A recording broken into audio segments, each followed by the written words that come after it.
বেটা মানুষ হয় একটা মেয়ে মানুষের উপরে ঝাঁপে পড়েন, আপনার লজ্জা করে না?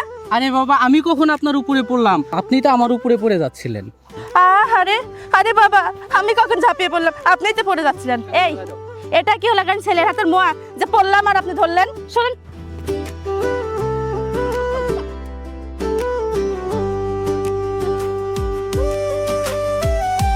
আরে আজব তো, শুনেছি গ্রামের মানুষজন খুব সহজ সরল হয়, কিন্তু এই মেয়ে তো দেখি প্রচুর দুষ্ট।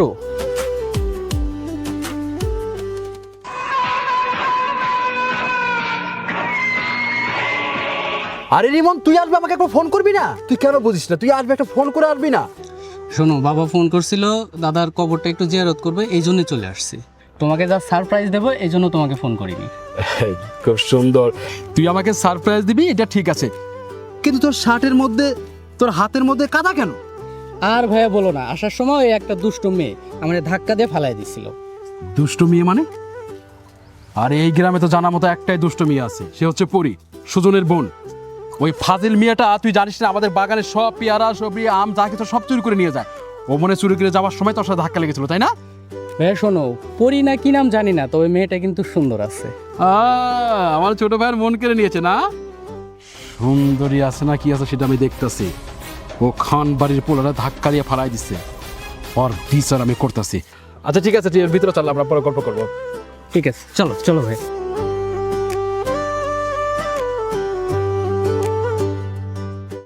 পরি, হাই পরি। আরে কি হয়েছে ভাই? আরে কি না হয়েছে এটাই কও। তোমার বোন পরি কই?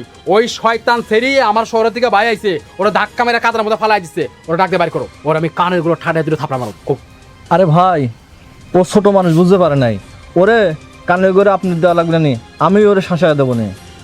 ঠিক আছে, তুমি ওর বড় ভাই, তাই তোমার কাছে বিচার দিয়ে গেলাম। যদি শাসন না করো তাইলে কিন্তু আমি বোঝা মনে পরেরটা পরে। ওরে তুমি শাসন করো। ছোট বোন আর ছোট বোন নাই, ছোট বোনের লাগে প্রতিদিনই একজন না একজন দরবার লেগেই আসছে। আজকে আসুক, তারপর দেখি।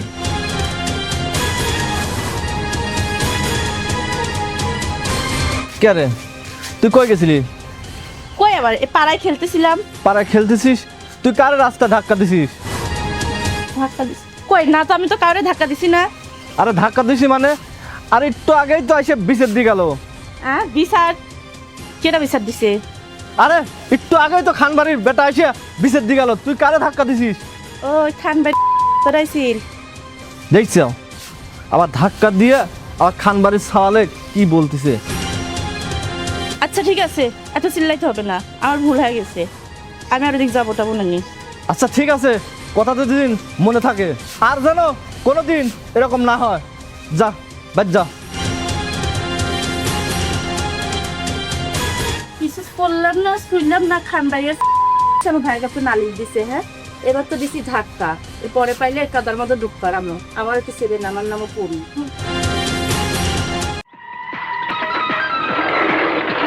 আয় ছেড়ে জানা, ওই দিন তোর বাড়ির উঠান বাড়ি গেছিলাম, তোরে পাই নাই। যদি পাইতাম ঠাডায় তোর কানে নিচে দুইটা কষায় থাপ্পড় মারতাম। কেন আমার ঠাটা চর পারবেন কিসের জন্য? আমি কি করছি আপনার? হ্যাঁ, কি না করছো সেইটাই ক। কয়েকদিন আগে শহরে থেকে আসা আমার ভাইরে তুই ধাক্কা মেরা কাদার মধ্যে ফালাই দিছিলি কিসের জন্য? ও আপনার ভাইরে তো কাদার মধ্যে ফেলাইছি, আর আপনার ভাইয়ের জায়গায় যদি আপনারা পাইতাম না, পায়ের নিচে ফেলার ফিসে মারতাম এমনি। কি করলি তুই? আমারে পায়ে নিচে ফালায় কইসা মারতি?